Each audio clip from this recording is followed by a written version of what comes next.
I'd been at Emberlight Foundation for 9 years 10, if you count the months they didn't pay me while I waited for a grant cycle to renew. I never minded the behind-the-scenes work, the spreadsheets, the policy, overlays, the quiet weekend marathons, writing district proposals. I liked knowing that what I built worked even if no one clapped when it did. I wasn't there for applause. I was there for outcomes. The quarterly review had just wrapped another one where my name was tucked neatly into a list of key contributors with no eye contact from leadership. I was used to that. What I wasn't used to was the message from Celeste in my inbox 5 minutes later. Can you swing by my office for a quick sync? Her office was overly curated, always scented like jasmine and stress. I stepped in and sat across from her desk, crossing my legs like it mattered. Celeste smiled tight, managerial. Marin, she began first, I want to say how much we value everything you've done this quarter. That was the moment I knew. She went on, words polished to a dull sheen. Your budgetary foresight really helped keep the Western Initiative afloat. The board noticed. I noticed. I waited. And with the strategic partnerships role opening up, we've decided to move LILA into that position. She said it like a compliment, like I should feel proud of LILA's rapid rise, 18 months in no budget experience, and a calendar full of vibe alignment sessions. I nodded once. Understood. Celeste blinked like she'd expected a question or maybe a protest. I gave her neither. What could I say that the systems she praised had been mine, that LILA still couldn't tell the difference between a 990 form and a balance sheet? Instead, I said, thanks for letting me know. She offered some empty invitation to mentor LILA in the coming months. I stood, shook her hand, and left the office without a single piece of paper in my hand, but with one forming in my mind. By the time I reached my desk, the fire inside me had already settled into something steadier. Not anger, calculation. LILA got new business cards by Monday. She passed them around like confetti at a startup launch, the kind with a lowercase logo and italicized title, Director of Strategic Partnerships. I watched her float from desk to desk in chunky heels and curated excitement, a latte in one hand and a digital productivity book in the other. She greeted people like she was hosting a brunch, not leading national funding strategy. That week, she kicked off something called Culture Calibration Circles. The invite said mandatory optional, which meant everyone showed up with coffee and carefully neutral expressions. LILA opened with a slide deck titled The Heart of Impact, Redesigning Relationships in Purpose-Driven Spaces. Somewhere around the sixth slide, she compared donor engagement to vibrational alignment. I tuned out after that. By Wednesday, I noticed the language in the internal memos. Shifting phrases I'd used in proposals were being reworded, filtered through LILA's glossy tone. Decentralized budget engagement was her term for the same outreach system I designed last year to streamline funding requests. Field synergy nodes meant the partner school liaisons I personally trained. She'd taken the framework and papered it in neon jargon. I didn't speak up, not because I was scared, but because I didn't need to. I still had the original drafts, time-stamped, versioned, tracked. I started sorting them project by project, initiative by region, outcome by fiscal year. I didn't do it with bitterness. I did it like I'd always done everything else thoroughly. The whispers in the break room grew louder. A donor backed out of a pilot. An email got sent twice with contradictory numbers. One of our regional consultants asked me quietly if I was still overseeing the grant flow logic. I told him no.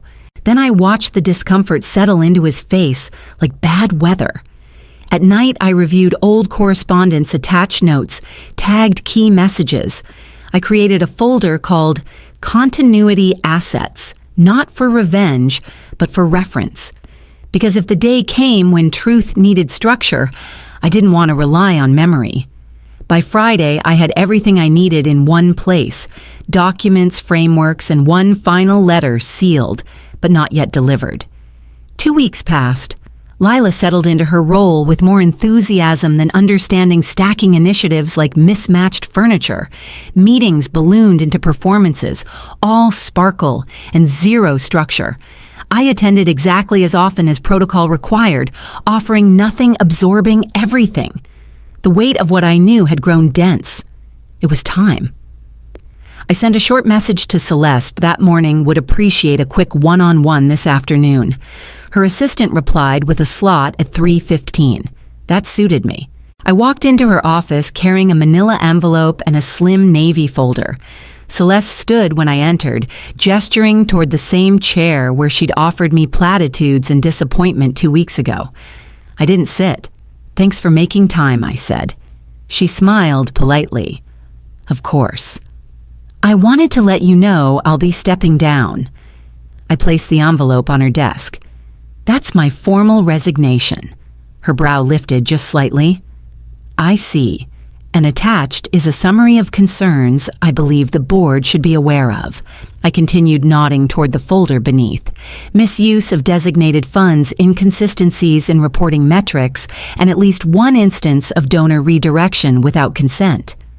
Celeste didn't speak. She picked up the envelope, opened it slowly, and scanned the top page. Her fingers paused over the list of line items, the audit trail notes, the flagged transactions, cross-referenced with original agreements. I stayed quiet. The silence felt clean. "I'm giving 2 weeks," I said after a moment. "But I imagine the timeline may shift depending on how this is handled." Her mouth opened like she meant to argue, but no words followed. I saw something flicker in her eyes, not fear, not quite, but the recognition of someone who's just realized a door has been opened. They can't close.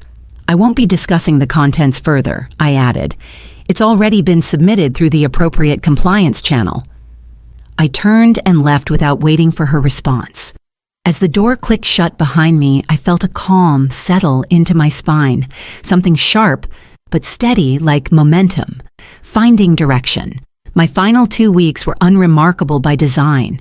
I showed up each day at 8:00, logged in, answered what needed answering, delivered the reports I'd already half written. I kept everything clean, neutral, professional. No dramatic exits, no skipped meetings. I wasn't there to make noise. I was there to finish. But behind that calm was a machine running on pure intention. Every spare minute I archived. I pulled up 3 years' worth of budget models, performance dashboards, grant strategy trees, all of it built from scratch. All of it mine. None of it ever acknowledged beyond generic praise in all-hands meetings. I labeled each file clearly tagged by region and fiscal year, annotated with context. I created a master index so there would be no confusion, no question of where credit belonged. This wasn't leverage, it was clarity. I didn't need to convince anyone, I just needed it to exist somewhere undeniable. At home, I encrypted the archive and saved it to a secure drive. I emailed one copy to my attorney just in case. The final version, printed and condensed, went into an unmarked envelope addressed to the Seattle Times Investigative Desk Attention, Education Equity Division. No return address, no message, just a single post-it note, public funds, private optics. I didn't touch a single file that wasn't mine. I didn't speak ill of anyone in the halls. But things began to shift around me. A program officer asked where to find the cost breakdown for a pilot I'd designed. I told her I'd sent it 6 months ago twice. She frowned, realizing the version she'd used must have been edited. People noticed I wasn't in the Slack channels anymore. LILA sent a chirpy all-staff memo reminding everyone to forward legacy data to central systems. Someone replied with a question about source validation, and the thread went quiet. On my last Friday, I left my desk exactly as I'd found it. No farewell lunch, no email blast. I signed the HR forms and dropped my badge in the tray. On the way out, I passed the break room where the leadership team was gathered over catered pastries and filtered smiles. I kept walking. I had somewhere more important to be. The cafe sat between a failing shoe repair shop and a florist that never opened on time. It was the kind of place no one noticed unless they were looking for something quiet. That's why I chose it. Imari Vance arrived right on time. She wore a gray wool coat, carried a slim notebook, and didn't introduce herself like a news anchor. Just a calm nod, a firm handshake, and eyes that didn't wander. She ordered black coffee, then opened her notebook but didn't press record. Not yet. "Tell me what you want me to know," she said simply. I didn't rehearse. I didn't editorialize. I started with the numbers, year-over-year grant shifts, internal allocations that didn't match public-facing budgets, donor statements that quietly disappeared after events. I handed over copies pulled from open databases, printed from email attachments, highlighted with careful notes. I didn't name every person involved. I didn't have to. The patterns spoke for themselves. Imari didn't interrupt. She took occasional notes, but mostly listened the way you only do when you've already seen the outline of a fire and are waiting for someone to hand you the match. "It's been building for a while," I said. "They stopped tracking impact 2 years ago. Now it's all optics press releases, keynote panels, partnerships with no substance. And the money is moving faster than the results." She nodded slowly. "Why now?" "Because they gambled that I'd stay quiet, and because no one else gets to carry the blame when this house of cards collapses." She didn't ask how I felt. She asked for timelines, audit trails, names of the programs most affected. I gave her what I had, just enough to verify, just enough to open a door wider. "I'm not looking for revenge," I said at the end. "I'm looking for accountability." Imari closed her notebook gently. "You've just given us enough to demand it." Outside, the sky had turned that soft gray Seattle does so well, quiet, still, full of weather that's never quite rain. I stepped out without saying goodbye. We both understood the rest didn't need words. The next step would speak loud enough. 3 weeks after I walked out of Emberlight for the last time, the article landed. It ran on a Tuesday morning just under the fold of the Seattle Times digital front page. The headline was quiet but deliberate. "The Cost of Applause. How one nonprofit traded impact for optics." There were no names, no direct accusations. But the data points, the programs, the inconsistencies, they were too specific to ignore. Anyone who worked there would recognize them instantly. Anyone who funded them would have questions. By noon, the first donor statement dropped a paused grant cycle pending internal review. The second followed by evening, citing concerns about strategic clarity. The third wasn't a statement at all, just a quietly removed logo from the partnership page. Inside the building I no longer entered, people were moving differently. A former colleague forwarded me a screenshot an emergency all-staff meeting scheduled under the subject line, "Recentering Mission Amid Misinformation." The irony wasn't lost on me. LILA tried to lead a Zoom Q&A the next day. I didn't watch it, but the messages I got afterward painted a clear enough picture. She froze midway through a sentence, couldn't explain how one program's outcomes had vanished from the last quarterly brief. Someone asked about the impact algorithms she mentioned in a podcast interview. Apparently, she changed the subject. Celeste, for her part, went radio silent. The woman who once posted weekly reflections on leadership growth hadn't published anything in 10 days. Emberlight's LinkedIn shut off comments altogether. By the end of the week, one staffer posted anonymously on an internal forum asking if any actual impact metrics had been reviewed since March. No one responded. I didn't smile. I didn't celebrate. But there was a quiet hum beneath everything, like something beginning to unravel. Not out of spite, not from sabotage, but from the weight of a truth that had been ignored too long. At home, I refreshed the article once before closing the tab. It was out there now. That meant I could finally turn my full attention forward towards something I was finally free to build. I called it Quell Metrics because I didn't want my name to be the brand I wanted the work to speak. A small LLC, a modest website, a single-page services overview written in plain language. No hero banners, no visionary mission statements, just a clean portfolio and a quiet promise systems that work, not systems that impress. The first contract came in through a referral I hadn't expected a district grant coordinator I'd trained years ago, now heading a literacy coalition in Yakima. She didn't ask for a pitch. She asked if I had time. I did. The second came from a nonprofit in rural Nevada, serving reservation schools with no consistent funding cycle. Their director told me they'd seen my frameworks passed around in PDF form, stripped of logos, but intact in logic. "We didn't know who wrote them," she said. "But we followed your numbers before we knew your name." The third was a surprise. A startup foundation with a clean mission and a ragged back end. They wanted help getting their reporting structure clean before accepting national attention. "We don't want to become another Emberlight," they said. I didn't ask how they knew. I worked from the guest room in my house, now converted into a clean, quiet office with matte walls and a view of the back garden. I didn't hang any certificates. I didn't need to. There was something deeply grounding about building without translation, no leadership politics to navigate, no performative check-ins, just strategy, structure, results. I kept my hours steady. No more 11 p.m. reforecasts or Sunday grant rewrites. And yet somehow I did more. Every model I designed solved a real problem. Every call I took led to something that actually moved. I didn't have to shout to be heard. The people who needed to listen already were. I had no interest in scaling fast, no illusions of becoming a thought leader. I just wanted to build what worked. And in the quiet rhythm of honest work, I began to realize I hadn't lost anything at Emberlight. I'd only been waiting to be free of it. The headlines didn't surprise me anymore. One by one, they trickled out short, factual, clinical. A former project partner filed suit for breach of grant terms. 2 major funders issued statements distancing themselves from past oversight frameworks. The Emberlight board, under mounting pressure, accepted Celeste's resignation. The language was polite. The timing was not.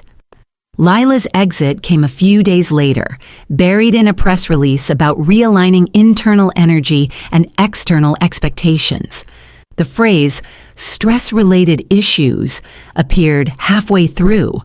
No one shared the announcement internally. It simply happened, and her name disappeared from the staff directory by the end of the week. The email from Celeste came late on a Thursday night. Subject line, apology.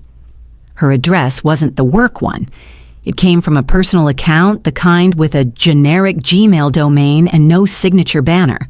I almost deleted it unread, but curiosity got the better of me. It wasn't long. 5 paragraphs, measured but not defensive. She admitted to ignoring warning signs, to prioritizing presentational clarity over operational truth. She wrote that the foundation's collapse had begun long before the article, that my resignation had simply accelerated what they were too slow to confront. She ended with, "You were right to walk away. I was wrong to assume you wouldn't." I read it twice. Not because I needed the words, but because I wanted to be sure I hadn't misread the tone. It wasn't groveling. It wasn't strategic. It felt like someone trying to let go of their own noise. I replied a few hours later. No flourishes, no coldness. "Thank you for the clarity. I wish you steadiness in your next chapter." That was it. No anger, no vindication.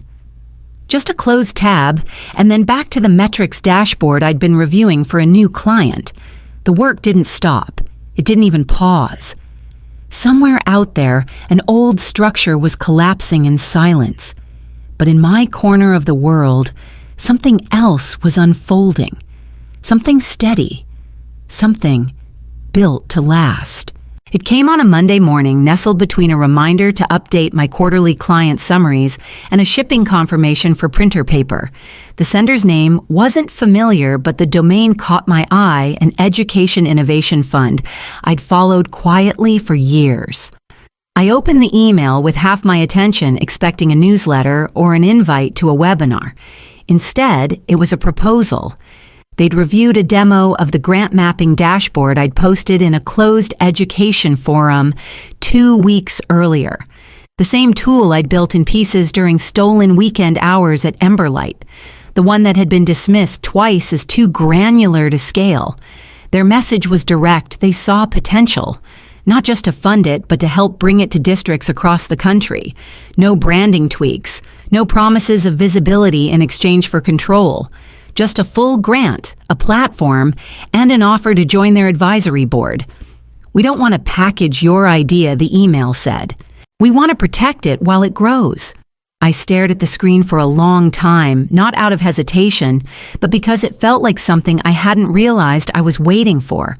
Permission not just to contribute, but to lead, to shape something without apology. I scheduled a call that afternoon. It lasted 40 minutes. They asked about expansion, about data integrity, about adaptability for underfunded districts. They didn't ask about my resume. They already knew the story. It was why they'd reached out. By the end of the week, I signed the agreement. Quietly, without ceremony, a contract and a path forward not toward prestige, but toward usefulness, toward systems that didn't buckle under spotlight. Afterward, I walked outside and stood in the garden for a few minutes. The rosemary I planted in spring had started to bloom steady and unnoticed until now. I didn't need to be seen to know it was growing. Still, it felt good to finally have the space to cultivate something in full daylight. The frame isn't fancy, just a plain black border matte glass, no embossing. Inside it, a single line in small centered text, too data-driven to inspire. It came from my final annual evaluation at Emberlight, a throwaway phrase buried in a paragraph about growth potential. At the time, it stung sharper than the missed promotion, deeper than the silence that followed.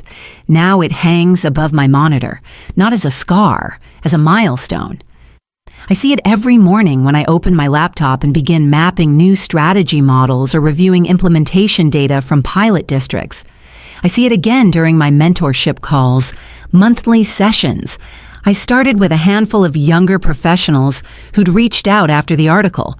People who build well but get passed over. People who get told they're too detailed, too intense, too focused on process. We talk about infrastructure. We talk about boundaries. But mostly we talk about value, the kind that doesn't trend, but holds things together when everyone else is chasing headlines. I always end the sessions with the same question. Whose system are you building and why not your own? Some of them nod right away. Some just blink, letting the question settle. But all of them understand what I mean. You can give your talent away forever to people who don't see it, or you can build with intention, even if it's quiet at first. The dashboard I once made in the margins of other people's plans is now active in 7 districts. The Innovation Fund calls it a cornerstone. I still just call it functional. What matters isn't how many people know I made it. What matters is that it works. Sometimes I still get emails from people in that old world. Not apologies, just breadcrumbs of realization. A forwarded policy I wrote. A tool someone said was missing. I don't reply. I don't need to. They were never my audience. I built this chapter for the ones who see what others miss. And the more I share, the more I realize my silence was never absence. It was focus. It was design. And now, it's movement.